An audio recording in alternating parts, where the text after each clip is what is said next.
The Notre Dame football star who says he was the victim of that now infamous online love hoax is coming forward with a story of deception so elaborate it sounds like something out of a rogue CIA operation. In his first on-camera interview since the scandal broke, Manti Te'o says his fake girlfriend would talk on the phone with his mom and text about Bible verses with his dad. And as ABC's David Wright reports, this is the kind of deceit that is par for the course in what's known as catfishing. Today, the college football star who says he was the victim of an elaborate internet dating scam spoke on camera for the first time since news of the hoax exploded. This girl who I committed myself to died on September 12th. Now I get a phone call on December 6th saying that she's alive, and then I'm going to be put on national TV 2 days later, and they ask me about the same question. You know, what would you do? Speaking exclusively to Katie Couric, Te'o said that December phone call was from the woman with whom he'd had an online relationship for 3 years. Te'o thought she was dead, but says she told him she was alive and was not who he thought she was.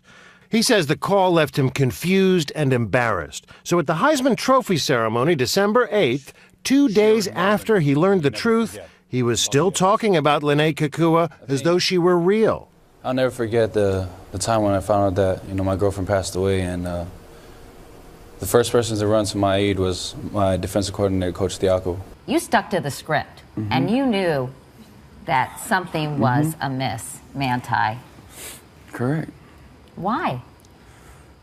Well, if anybody put yourself in my situation, Katie, put yourself in my situation. It's kind of tough to do that. Not only was the love of his life the figment of someone's imagination, but after she suddenly died at the start of last season, Te'o became the sports writer's holy grail, a football hero who plays on despite a tragic loss. She made me promise that she's like, babe, if anything happens to me, you promise that you'll stay over there and that you'll play.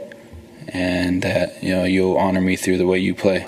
This was movie of the week stuff. Was this intoxicating in a way for you, Manti? I think, for me, the only thing I basked in is that, I had an impact on people. That people turned to me and for inspiration. Now, instead of being an inspiration, he's a cautionary tale. The most infamous example of the internet phenomenon known as catfishing. The term catfishing was adopted to kind of reflect the idea of bringing somebody in and establishing a false identity for bringing a person along as far as possible. Turns out it's more common than you'd think. He said all the perfect things. He was really sweet, started talking about the future and my dog playing with his dogs and things like that. So I had fallen for him. Alex Walters of Oceanside, California, can relate to Manti Te'o. She met a man last Thanksgiving on an online dating site. Emails turned into texts, turned into phone calls. He said all the right things. He had a job, he had a house. Everybody wants that fairy tale ending, so we're going to grasp onto it if a guy is telling us how amazing we are and how pretty we are. So I think it's easy to fall for. But while the relationship quickly became serious, that face-to-face meeting just never seemed to happen. We scheduled a date, and the day of, I was getting ready, and about an hour before, and he texted me and said he had the flu. The first of many broken dates. The excuses became more and more elaborate. He was T-boned by a drunk driver, ended up having a knee replacement. He had blood clots. He fell and had to go back to the hospital. The story just unravels into a ton of different excuses and lies. Walters started getting suspicious, so she Googled his cell phone number. So this is the website I was directed to view for more information. Personal stories from dozens of women, all of them duped by the same guy. So it was like this perfect guy died. He doesn't exist. Poof, he's gone. Turns out it may not be a guy at all. Those photos he sent are of somebody else. That's the guy I thought I was talking to. Who apparently had no clue his image was being used as the bait. Walter says she now believes her catfish is a woman who lives in Ohio, who's been doing this to people for 10 years. I really think the only thing she gets out of it is hurting people. And that may be the biggest mystery. Why would someone do this to somebody else, sometimes for years? In Manti Te'o's case, the alleged perpetrator is this man, Ronaya Tuiasosopo, and his alleged accomplice. I don't think anybody knows specifically why somebody would choose to catfish someone. We can only hypothesize that it has to do with power, and it has to do with control. And unless there's a demand for money, it's not necessarily a crime. It is very unlikely anyone's going to end up behind bars as a result of this case, even if prosecutors decided to pursue this impersonation crime, which would be really tough. It's a misdemeanor. Maybe not serious in the eyes of the law, but plenty serious for Manti Te'o. Te'o's father told Katie Couric he's heartbroken. I've known him 21 years of his life. And he's not a liar. He's a kid. A kid who's now reeling. What I went through was real. The feelings, the pain, the sorrow, that was all real. Except that it wasn't real, and that's the problem.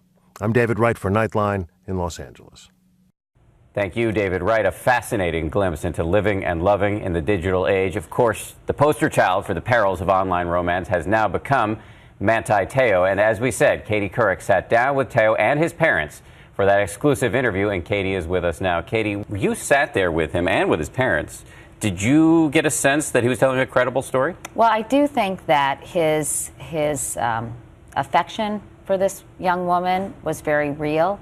I think the relationship was very real. I think that the pain he endured when he was told that she had died was very real. He played us voicemails, and you listen to their conversations, and it's of a boyfriend and a girlfriend, at least from her end. We looked at phone records, and yes, he stayed on the phone with her for hours upon hours while she was ostensibly in the hospital being treated for leukemia. He would keep the phone on at night and wake up, with the phone at his ear in the morning, and it's strange, believe me, but I think it did happen. So assuming that he's telling the truth, the schemers here took this to an extraordinary length. So what is Manti and what are his parents saying about the alleged schemers now? Well, there's no question these people were master manipulators. I mean, the lengths they go are really shocking, to the point where he hears a ventilator in the background when he's speaking to this so-called girlfriend in the hospital. But they were actually, I thought, shockingly magnanimous towards this family. They have kind of expressed their concern for this 22-year-old boy who apparently perpetrated this hoax. So I was actually very surprised to see that, especially given the fact that his family, his parents, were as sucked in as he was. Katie, thank you, and we will all be watching when the full version of that extraordinary exclusive interview airs on Thursday's edition of The Katie Show.